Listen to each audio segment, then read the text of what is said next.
So as President Biden returns home from Europe, there is new polling that is showing support for his possible re-election bid. The numbers are changing a little bit, Joe. Yeah, they're changing a lot. The latest Marist survey, half of all Democrats and Democratic-leaning independents say their party has a better chance of winning the White House in 2024, with Biden at the top of the ticket. 45% say they should give another candidate a chance. They'll give a better chance.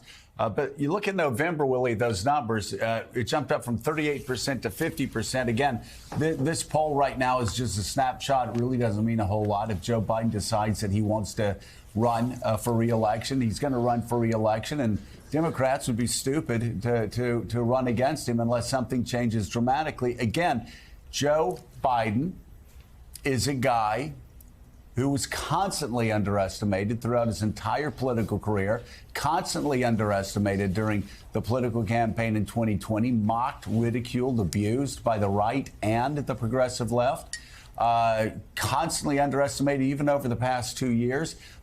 We keep hearing, we quietly hear whispers, somebody has to run instead of Biden, somebody has to run instead of Biden. And then the midterms come. They're like, oh, okay, well, no, he agrees. And then it's like, you know what? A week later, wait, he's too old. Somebody has to run instead of Biden. He's just not going to be up to it. And then he does the State of the Union. They go, okay, wait, great, no, we're fine. Okay, don't worry.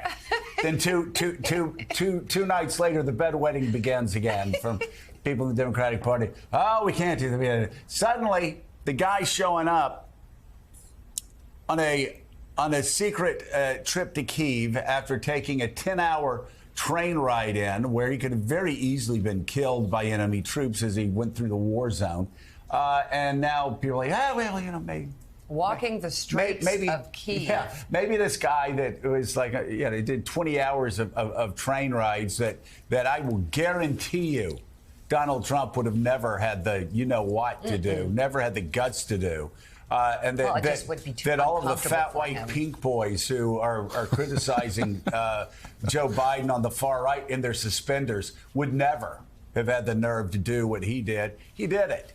He went to Kyiv and he sent a strong message not only to Ukraine, but to the entire world about what America, not what Democrats, not what Joe Biden, but what America thinks of democracy and how we're behind Ukraine. It's a strong message, and I think you're going to start seeing it in the polls more, especially among Democrats. They're like, this guy that went into a war zone in a way that no other president did since Abraham Lincoln in the Civil War, maybe he's up to running for re-election. Yeah, and here's something interesting, Joe. That poll was taken before the events of the last 4 days. So that doesn't even factor in for Democrats thinking about whether Joe Biden should run again.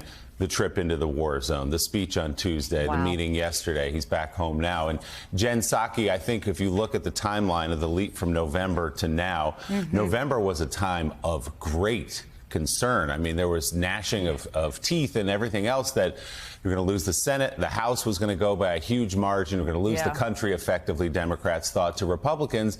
And it didn't turn out that way. And also the specter of Donald Trump getting into the race becomes more and more real. And Democrats say, oh, that's right. Joe Biden is the guy who's already beaten him. Maybe he is the right man to run again. That's right, Willie. I mean, when you're sitting in a White House in months like this, as you said, back to November, where you're kind of bracing for impact and waiting for this terrible outcome in November. I mean, even they, I think, were surprised in some ways by how well the Democrats did, given what the expectations were in November. But for months, they have been waiting inside the White House for something to break in the polls their way, right? I mean, there were great bills passed, historic bills on climate change, on rebuilding roads. Nothing seemed to move. There was obviously an election that went better than expected. Nothing seemed to move. The good thing for them, and really for Joe Biden as he looks to likely run in the next 2 years, is that he was born with a good, healthy chip on his shoulder because he's always been underestimated. And because of that, it means he always feels like he has something to prove. And that's what you kind of need. I mean, that's what motivates him to give frankly, a State of the Union address that would have made me tired because it was almost an hour and a half, and to go sit on a train for 10 hours. And I think some of it is also that intangible, like this guy actually does have energy. Oh, and also he has experience. And we'll see how that plays out in the polls in the weeks ahead. But they've been waiting for something to break, I know, for a couple of months now, and it looks like something finally is. Well, you know, Jonathan has. Amir, I'm so glad that Jen brought up being underestimated. Reminds me of another president that there's some parallels here. The man who talked about being misunderestimated. Of course, I'm talking about George W. Bush. 43 Democrats still can't believe they lost to him 2 times. You just still can't believe it. And yet he's a guy that they underestimated. We've talked about Reagan, Newt Gingrich writing after the midterms that Biden's another Reagan. He's another Ike. People don't remember, but, you know, Democrats made fun of Ike as being this sort of simple, dumb soldier who, you know, golfed all day. And so Ike was always underestimated while he was quietly, you know, the guy who helped us win World War II. It sounds crazy, but that's what some people thought about him. The guy was figuring out how to run government to his advantage. So, and you've seen this from the beginning. You've seen Biden underestimated from the beginning. You've seen for a year, year and a half, even progressives saying, why are you trying to work with the Republicans? You're never going to pass any bipartisan legislation. You're being naive. It's not 1974, old man. You can't work with the Republicans. We get to the end of the session, and Joe Biden has more bipartisan legislation passed than anybody. My God. Maybe you have to go back to FDR, or maybe you have to go back to LBJ. It's pretty extraordinary. And then you do have to go back to FDR if you want to look at some of the things he accomplished in the midterms. For a president in his first midterm election, he did things that no president had done since FDR.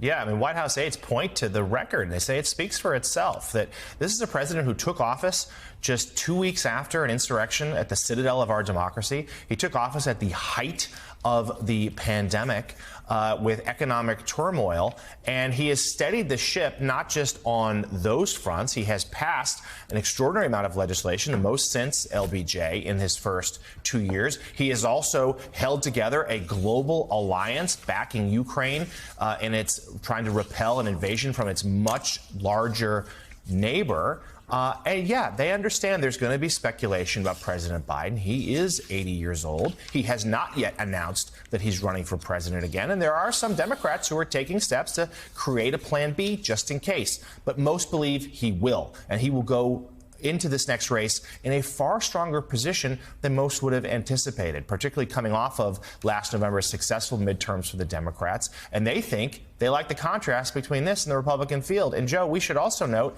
the same polling that suggests Democrats are warming to the idea of another Biden run. There are actually far fewer Republicans who want another Trump run, who think that Trump would be their best chance to win in 2024. So you're telling me more Democrats want Joe Biden to run for president than Republicans want Donald Trump to run for president? That is what the new Marist poll suggests, that more Democrats and Democratic-leaning independents back Biden than Republicans and Republican-leaning independents. Thanks, Ron DeSantis. I think Ron DeSantis is responsible for this. He can't get the Miami airport done, but he is responsible here. Don't. Damn it. Don't do that. Yeah. It's early. Let's not even start. Hey, you started me up. Now I'm going to keep going with it. No.